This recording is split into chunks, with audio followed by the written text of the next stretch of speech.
Welcome to today's game. Britt and I are going to be playing our very first game of the new version of Horus Heresy. Horus Heresy 2.0, as everyone's calling it. We played the game 5 years ago, was the last time we played. And we played a lot of Horus Heresy over 2 years. So today is all about finding out what's changed, how things are. We're bringing two of our armies out of storage, aren't we? Was it only 2 years we were playing? Yeah, it was 2 years. It felt like longer. It did feel like a lot longer. Maybe it's because Probably my fault. Yeah, maybe it's because we invested a lot of time and energy into it, and money and such. Yes, But it's anyway, long 2 years. Yeah, if it was a long 2 years, there were tournaments, there were day trips, there was homebrew tournaments, there was official tournaments. Yeah, it was great. It was a great time, and we're wondering, are we going to be heading back in that direction? Who knows? Let's find out. Let's find out. Let's give it a punt. Why not? Brett, what have you brought for us today? Right, well, today we have decided to reinvigorate a classic. We are bringing the Sons of Horus. We'll have a nice little close-up on them in a second. Yes, And I'm bringing my Iron Hands, as per standard. This is as classic as matchups get. I think we ended up smashing dice at each other more than anybody else did. I think we had a bit of a grudge against each other at one point. Not entirely sure. I think that is entirely Horus's fault. Yep. He knows what he did. Friendly rivalries are what this game's all about. If you don't have one, get one. Get one. That's it. And if you have one already, get it back up. Get a spare. Get another grudge. Why not? Because enemies are cheaper than friends, apparently. So as you can see here, we've got ourselves a Vindicator. Now I know that the temptation here is to have a Vindicator squadron, but there are actually two separate Vindicators. We'll discuss that later on. So we have got ourselves a tactical squad here, mounted in a Rhino. You will see my deviously kit-bashed multi-melter on the top there. Hopefully we'll pop a tank or two with that. We'll see how that pans out. We've also got ourselves a lovely little rapier weapons battery at the back there. I have gone for the quad mortars, and I have also paid the extra points to give them shatter rounds. They always worked before in the past. Let's hope they work again.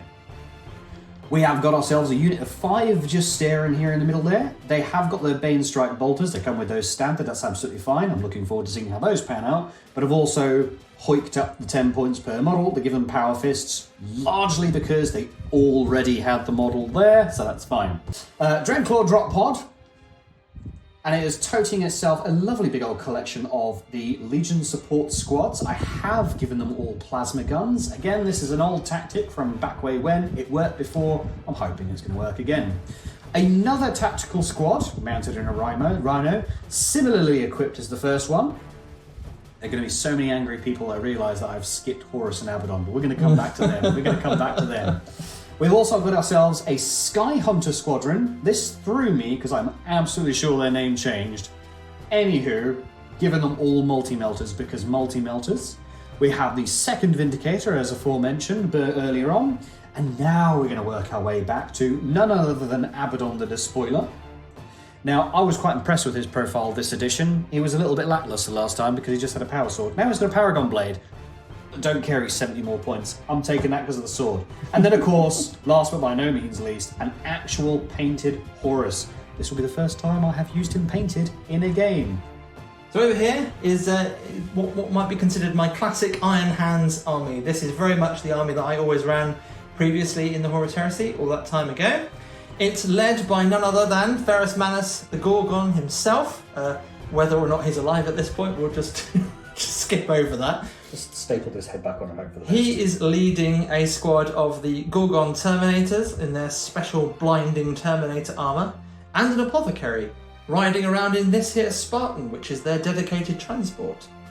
We've then got 2 tactical squads, pretty much bare bones. This one has a chainsword on the sergeant, but other than that, they're standard as they come. No artificer armour, no nothing. 2 rhinos toting multi-melters, because again, they were the thing to have back in the day. We have a Derrideo Dreadnought with the special auto cannons plus the missile system. We have a Sikaran Venator tank, which used to have a very cool character driving it, if you recall, but he is no longer in the book because he never had a model, so they got rid of him. And then we've got a tactical support squad of 6 guys with plasma guns running around in a Rhino with a Praetor with a Thunderhammer and a Cyber Familiar. which Brett will remember from back in the day. Good They old don't do an awful lot, but they do add +1 to your invulnerable save, which is quite nice. They do look pretty. They look pretty. They do look pretty. They are good boys. Right, Brett, what are we playing? What Right, mission? so we're going to start with mission 1, largely because I started reading it and thought, I'm not reading any more than this. So we're going to go with Blood Feud. That sounds appropriate for armies that have a grudge against each other. Ooh, I Does like seem it. It's steamy, appropriate. isn't it? Didn't even consider that. So immediately, there is this resurgence of nostalgia. I feel like I am actually back in 7th edition. There is also this very refreshing tone of, oh yeah, I remember this. I remember how this works. I'm finding myself not having to look up rules from 5 years ago. So, similar sort of setup. Armies. For this mission, all players select armies. Do they? Grand. Oh my goodness. Great start. Great It's start. mind-boggling. Well, we've done that. We have done that bit. We have done that. So, setting up the game, usual malarkey, deployment. Right, now this is going to catch me off guard because I've been playing 8th and 9th edition far too goddamn much. Is you deploy your entire army, apparently. You do, absolutely. That was Yeah. always the way, wasn't it? So you Yeah, deploy always everything, and then your opponent deploys, and then the person who deployed first goes first, unless their opponent seizes the initiative. Oh, seizing the initiative. Oh. No one's ever happy when it happens either. I mean, you are when you roll a 6. I mean, for sure. I mean, I've been happy a few times when I've rolled that 6. Not gonna lie. Yeah. But what's the thrust of the mission, Brett? What are we doing? General gist of the mission is we pick a particular unit type. The list consists of infantry, demon, dreadnought, and automata. Took some practice to pronounce that one correctly. Cavalry and flyers, non-flyer vehicles, and a Primarch.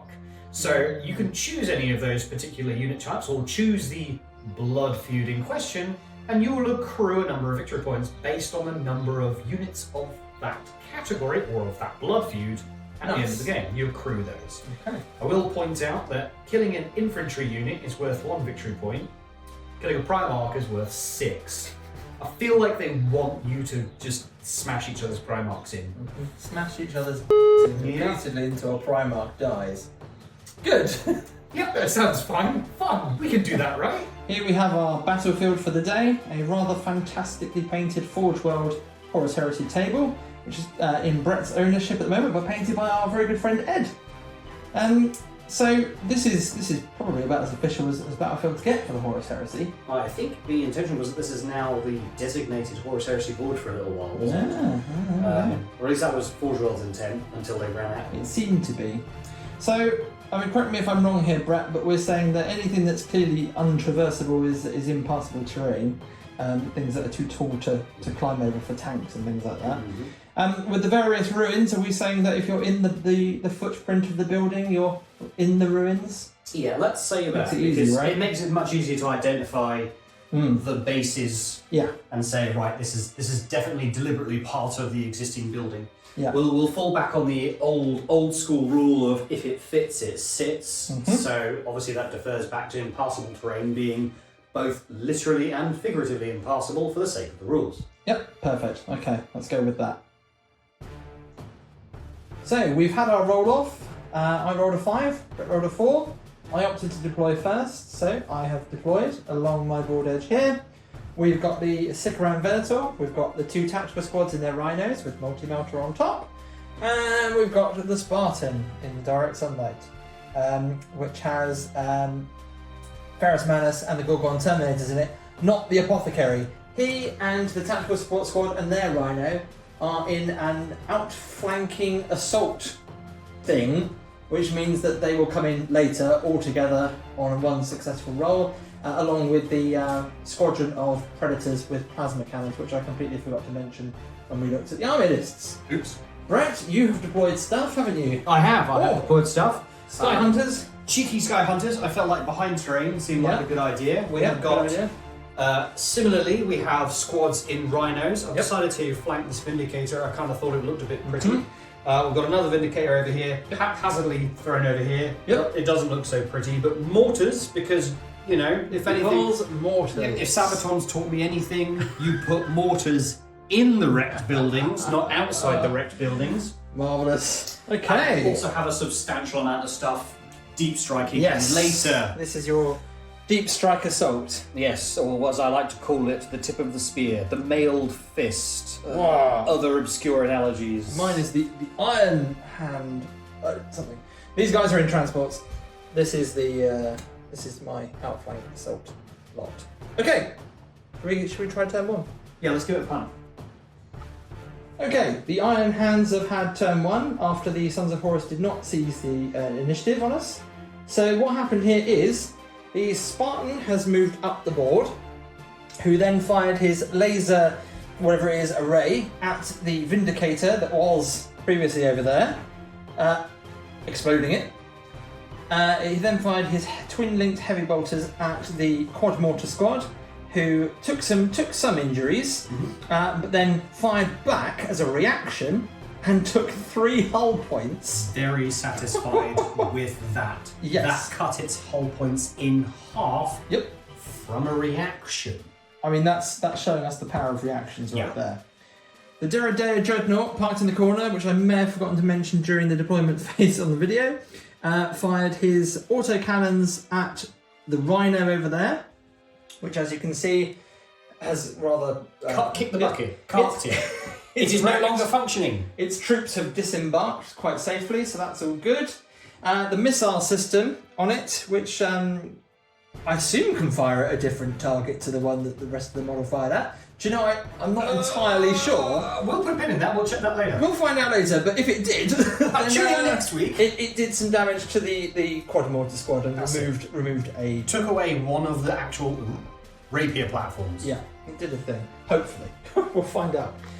Meanwhile, over here, yes, that was the Sikaram Venator. Yes, he fired his big old neutron laser beam of death. Electrocuted the nonsense out of this Vindicator. So we're down a hull point. It also can only fire snapshots, and it can't move just yet. Yeah, it got that stun result. Is that? Meanwhile, the jet bikes are still here. Everything else is intact. We're going to go over to Brett now for Sons of Horus, turn 1. Here we go. Talk us through it, Brett. What happened on Sons of Horus turn 1? There's a lot of whiffs. No, actually there were some fantastic rules kicking in. So Talk us through it. What occurred? my initial plan here was to barrel forward with the Rhino. These guys have now got a movement of 14, so that thing managed to get halfway across the battlefield, and I was hoping that the 12-inch armor bane range on the Melter would start stripping away the last of the hull points on the Spartan. Now, it did repair itself a bit last turn with the It Will Not Die rule, so it put itself back up to 3 hull points. Now, unfortunately, Ben took the opportunity to use the new evade reaction. Oh, sorry, the withdraw reaction. Because my Rhino moved within 12 inches of the Spartan, all part of my plan, he opted to throw it in reverse gear back 6 inches, pulling it out of armor bane range, which means that I could only glance with my multi-melter. And of course I rolled a 4 for that, so it was just like, oh cheers fam, thanks for trying. Mixed note, however, though, current MVP of rapier platforms, because they then managed to glance 2 more hull points off of the Spartan, bringing that back down to, what is it now, 2 hull points now. So there's really, this Spartan is taking a lot of fire, and the only thing it's got going for it is that it can repair itself. But again, fantastic opportunity of using the withdraw action. I believe the evade action was used over here. So these in the shooting bikes, phase. They were over here, new 16-inch movement, so they just came right over the building. Multi-melters akimbo, and 2 of them missed. 1 of them did get a penetrating shot, but again, by using the evade, which was, oh shit, let's just turn around a little bit, he managed to knock that, which would have been an immobilized result. So that thing would have been a lot. Yeah, because you get to see everything before you do your reaction, which makes them very powerful. So you can see the result. So Ben saw that it was going to be immobilized. I was like, oh great, transport that can't bloody move. Thought, nah, on a 5+, let's see if I can get rid of that. Bounces, cascades off into the atmosphere. Done. So, surprisingly, or not surprisingly, yeah, the reactions have really made this turn for you. They really have. They really have. They're very powerful. If I was lucky, I could have blown up. Again, long odds there, but because it was an AP1 vehicle, I only needed to roll a 5 to blow that up. 1 in 3 chance on the damage table. Could have happened. Yep. And then, of course, this chappie He's only got 3 hull points. Yep. Multi-melter could have utterly destroyed him Yep. again. That would have ruined his day. That would have ruined his day, and the lads would have had to get out. Yeah. But true. of course, reactions just completely flip that on its head, and yeah, all your attacks are still standing. And all my Speaking of attacks lads who have had to get out, they went for a little run, didn't they? yeah, they did try and do a little bit of run. What I was hoping was that these chaps would barrel across here and coincide with the popping of this tank here, and maybe be the first person to actually fire a bolt gun in this game. So far, not a single bolt gun has been fired, for reasons. And I was kind of hoping to kind of like do a 2-pronged attack there. However, the first prong scuppered, so that's there. We tripped up the first hurdle right there. All good. Best All laid good. plans of mice and men. Or, well, best laid plans of Emperor's children. Well, let's see what happens in turn 2, Brett. Yeah, let's see. Reserves are going to start happening now, Yeah, so they let's very see well how that do. pans out. Let's see what occurs. Okay, so, Iron Hands turn 2 yes. was a big turn. A very big turn. A lot of stuff happened. So, The outflank? So the outflank manoeuvre opened up the turn, and not gonna lie, certainly a strong opening for the Iron Hands. So we had the Predators Yeah. alongside a Rhino tote with support Marines Yep. barrel onto the field. They did. They They got shot at. They though. got shot at. We'll get back to these guys. Yeah. So these chaps turned up Yep. and disembarked, Yep. which they promptly, as part of a reaction, got shot at by the mortars. Yeah. Right. And killed a couple of guys. And it killed a couple of guys. We'll put a pin in that one. So, rest of the movement phase, these guys barreled up, That's it. Barrel vomited out their out. troops. That's it. Now you'll notice there were some jet bikes here. Yep. There's one up here, but we'll get back to that. We'll There get is. back to that one. There So, is. once we were done with the movement phase, Well, the I tell a lie. Spartan moved up, didn't he? The Spartan moved up in a devious, bold, ace tank pilot maneuver. Because the Spartan moved within range of the Rhino was able to use an advance reaction and move 6 inches forward towards the Spartan, deviously parking this distance Yep. away Which prevents the dudes inside from getting out of the front. So Ferris and his lads could not disembark out the front. They were forced to disembark out the side, which has then caused this Yep. horrific slalom maneuver here, it. so that Ferris is now tied up Correct. fighting these 4 lads. Now, In the shooting phase, what happened here is eventually, as you can see, the Rhino was destroyed. So the Rhino was destroyed, which meant that the Sons of Horus inside had to get out. They've disembarked behind here. More on that in a minute. Also in the shooting phase, the plasma gunners who got out of the Rhino took some shots at the Sons of Horus quad mortar squad, who once again made a reaction to return fire, killing several of the plasma guys. so it's worth pointing out that these quad mortars had 2 opportunities in 2 separate phases to shoot at these guys. It's not even my turn. They've done more shooting outside of my turn than they have done basically in the entire game up until this point. Yep. It's crazy. Reactions. It was crazy. So I think we took a few more wounds off them, killed a few more with the plasma guys. What else happened in the shooting phase? The Sikaram Venator took another pot shot at the Vindicator, stunning it once more but not killing it. Yep. And Last whole point for him. the Predator tanks did similar and shot into the rear as best they could of that Vindicator. Despite close distance, one That's it. completely missed. Yeah, he's still got a whole point. He's hanging in there. Meanwhile, over here, lots of shooting at the jet bikes. The MVP for this particular situation was the multi-melters, who just rinsed 2 of the jet bikes by themselves, more or less. Yep. Ferris Manus and his boys charged the tactical squad that were here and did some wounds. Not as many as I might have liked. Ferris did not perform. He killed 2 Marines, and the Gorgon Terminator Sergeant killed 2 Marines.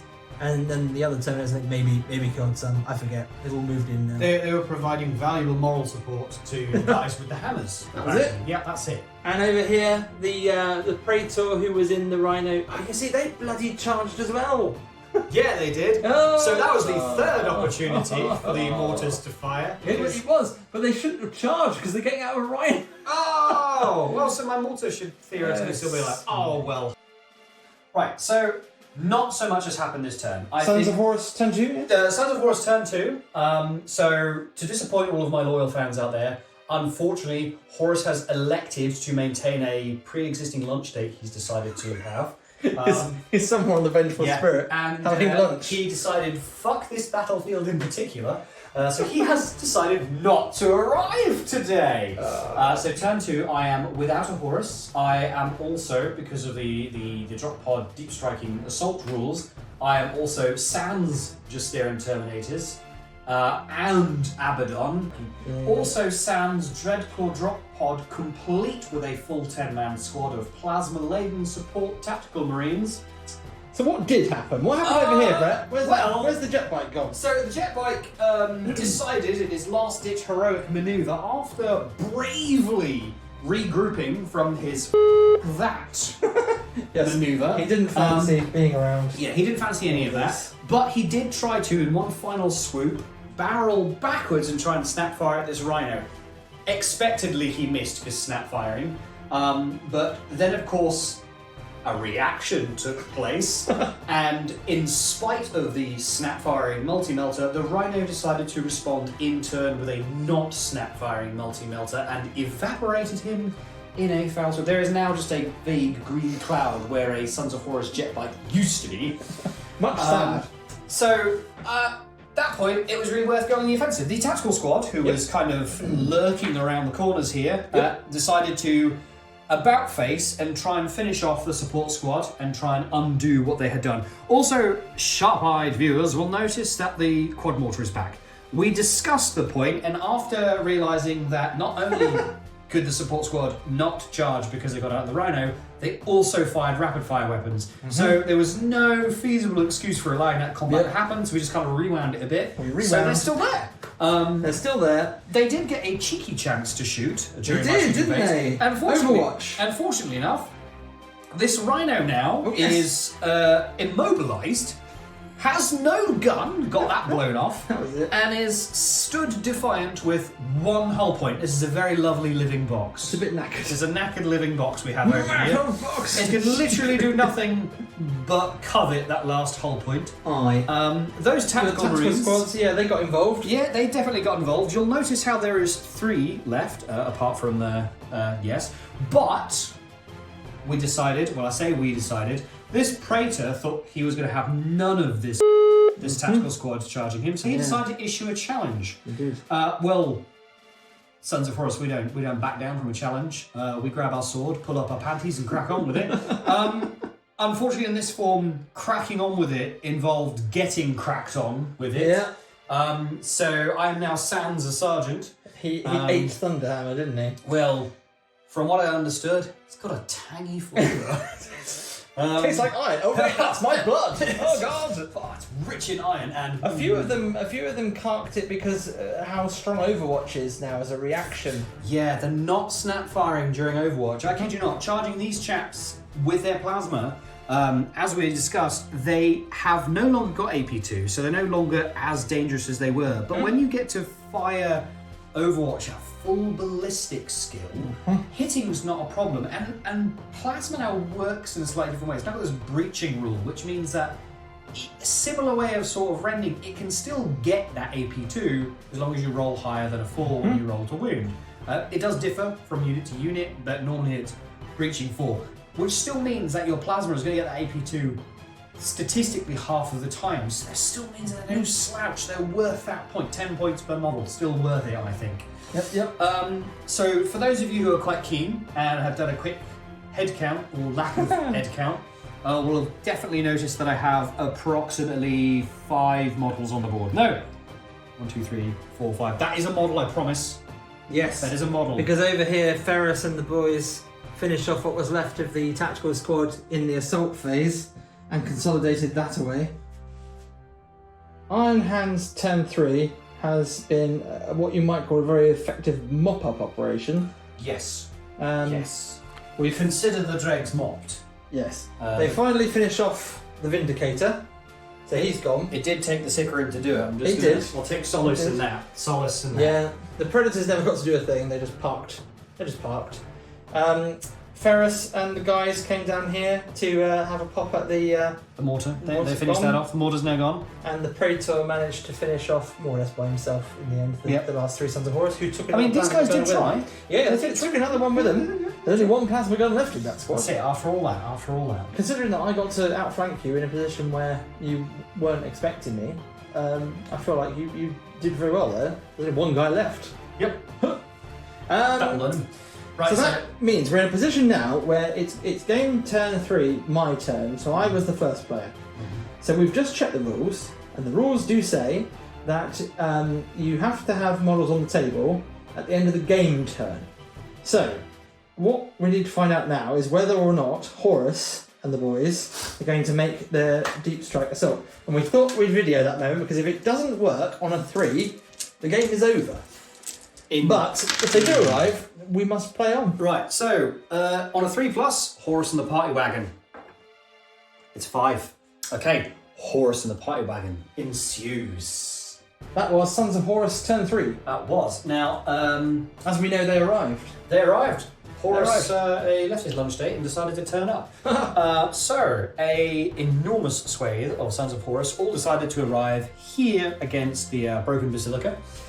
We had Horus arrive with his Justerian bodyguard, led by none other than Abaddon the Despoiler. What better way to meet your opponent than by the teeth to the toe and eye to eye? Horus and Ferrus are now slapping each other with their big beat sticks. As they are. As it turns out, the new adjusted weapon skill chart does make a bit of a difference now. Yes. Unfortunately, despite Ferrus's best efforts, he's only hitting Horus on 5s. Yep. But that does make up for the fact that he does have the brutal special rule on his hammer. Brutal So 3. if he does hit, he loses 3 wounds instead of just 1. So that's a big game changer. Ferrus did actually do quite a lot of damage against Horus in the shooting phase. We're talking flamers, plasma blasters. I think there was some obscure graviton pulse weapon at There one was. point, which Horus weirdly failed the test for that. Yep. So that happened.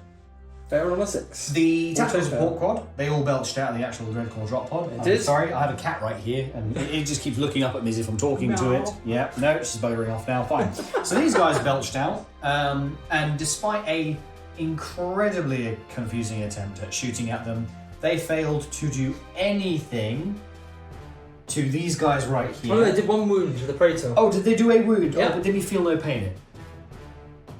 You know, I don't think I actually rolled to feel no pain. Oh. Well, oh yeah, his is wound counter. So Yeah, I put he's a a wound counter on him. I'm going to say. Sensibly speaking, I perhaps should have started taking out these tanks, but in hindsight is 2020.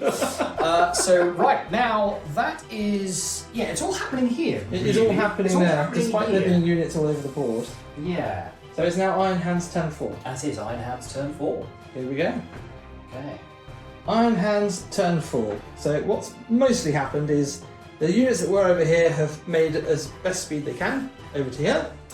The Empress speed, as opposed to God speed. The large amount of guns that were facing in this direction in any case decided to open up on the drop pod. They did the drop pod, which is now a wrecking small hulk, wreckage. and the plasma squad. Yep, the chaps that were underneath it, all of this took a great exception to its presence. Yes. So a lot of plasma was thrown at the plasma squad. Yes. And then the remaining survivors of the squad, which I think was about 3 or 4, the Praetor just came along and introduced his hammer at high velocity to their jaws. So they're not standing anymore. They did. You wrecked their shit. And then, of course, Ferrus and Horus are having an ongoing beat stick off. Yep, the big long punch up continues. This time around, however, Ferrus did take 2 wounds, so he's down to 4 wounds, as is Horus. So they're now level pegging on wounds. Abaddon and the remaining Justerian, as far as we know, are stuck there Yeah, because they they can't leave the combat, and it's a challenge. So They can't get involved, they can't That's leave. Just trying to lay him dramatically, but it's just not going to work. So what happened, Brett? So, well, first of all, I'm trying to lay Horus down dramatically. His cloak is too floofy. Too floofy. So, the first thing, this is the first time this has ever happened to me. Sons of Horus turn 4, 5, 4. Turn 4. One of those. Horus has lost a combat. Yeah. He has lost a challenge. He went down fighting. He went He down really did. swinging. Ferris has only got one wound. He is on left. his final wound. He got plucked at the last minute by several deflagration rolls from the talons of Horus. Yeah, that's what made did it was Forgebreaker being brutal 3 Yes. because it took 6 wounds. Yes. Just all of a sudden. Yeah. Horus only had 4 left. That's it. And And just it just like 2 suddenly hits went went through, 6 and then suddenly, wham! Yeah. Yeah. I kid you not, a teaspoon could not have done more damage to Jam. It was something. It was something. So as a result, that's never happened to us in the whole No. time we were playing previously. And I'll be Ferris always honest- got his kicked in. Yeah, that's it. May as well have slammed it in an oven door, kind of thing. So yeah, that's the first time I've ever seen Horus die in a challenge. I mean, he's been shot off the table and bombarded to feck, and I'm pretty sure there was at one time somebody used a Titan to prove a point. To prove a point. But never have I ever seen Horus lose in a Smackdown fight against another Primarch. That's going to take some time to process. That will take some time. And may have to get some counselling for that. But that's a story for another day. I will graciously remove my painted As always, horse. right? Painted horse. Always a Painted gracious horse. opponent. Listen, it's the first time he was on the table painted, so That's still a win. that's a win in my book. Oh yes. So we just played out essentially the remaining turns because there was only a couple of units left. They were all in one big fight. Dibbly dabbly engagements. It was just Yeah. bit of faff, bit of faff, bit of faff, bit of faff. Not going to bore you out with the incremental stops between each one because, Yep. quite frankly, we probably get death threats in the post. So Ferris finished off Horus in the last turn. We know that. That's it. Yep. Abaddon stepped up to the plate. That's right. He thought, "You for stabbing my dad, I'm going to stab you." Unfortunately, big thing about initiative values. Ferris still went first. It Yep. was like watching Tiger Woods. So Ferris is still there. We never did roll his it will not die, so he's still on 1 wound. And then the little squad that was remaining, the Praetor, the Plasma guy, they came charging in. They did. They got joined in. They did. They got joined in. They got joined in. decided to join in. Yep. On the plus side, The sole remaining already just staring. He went out swinging, and he took out the Iron Hands Praetor. He was just like, no, slap. He instant deathed him with Yeah. his power fist, and that was that. So pleasant surprise. Yeah. Praetors do not have Eternal Warrior. They do That not. made me feel good. Yeah. That was a good feeling. Yeah. He slapped him so hard, his feet tasted his nose. Shall we have a little summary roundup in a second? Yes. Let's do that. Yeah, let's do that. Go to that. Well, that was that. Yeah, so Horus Heresy, new edition. Thoroughly enjoyed it. Yeah, I mean, immediately off the bat, fantastic things. The reactions really do change the dynamic and the speed of the game. they were crazy. Yes, They were crazy. absolutely gobsmacking, especially the mortar squad. I can't believe how many opportunities In they that got to one turn, like Yeah. they shot about 4 times, I think, 3 or 4 times. It was crazy. Yeah, and it was just like, yep, done. Shout rounds. There you go. Shout rounds. Hindsight, sticking everything in Deep Strike probably wasn't my best move, A but good 2/3 of your points must have been that in was that a drop. That was a Horus, the Justerian, the big the plasma Dread squad. Squad, the Plasma Squad. That must have been a big chunk. That was a hefty chunk. So of course, struggling with my consistently crew stunned and snapshotting Vindicators, as you can imagine, that's not really going to do me any good. But from a core mechanic basis, there's a lot of the good stuff is the same. It was very refreshing to be familiar with the rules that kept cropping back up. Yes. Even if we did have to routinely check everything, but I think that's just a symptom of doing a fresh rule set like this. You want to make sure you're getting it as right as you can. We made a few mistakes along the way. We tried to fix the ones that we spotted, which I think we did. We probably got other things a bit wrong here and there, but I think that's going to happen. That was our first game of a new edition. We were frantically reading through books. The game took, your wily-eyed viewers among you will notice that it went from day to night out here. The game took many hours to complete. About a few. Yeah. But I mean, that's what happens when you throw yourself in the deep end. 2,500 Yep. points, having played only 8th and 9th for the last 5 years. We had a lot to catch up on. Yes, we did. But I think all that's left to say, Brett, is thanks again for a cracking game. Thoroughly enjoyed. You'll beat me in the next one, I'm sure. We'll see. I mean, we'll just bring Lionel Johnson next time. It's like, don't get us. Done. Just that's it. There we go. Well, see you in the next one.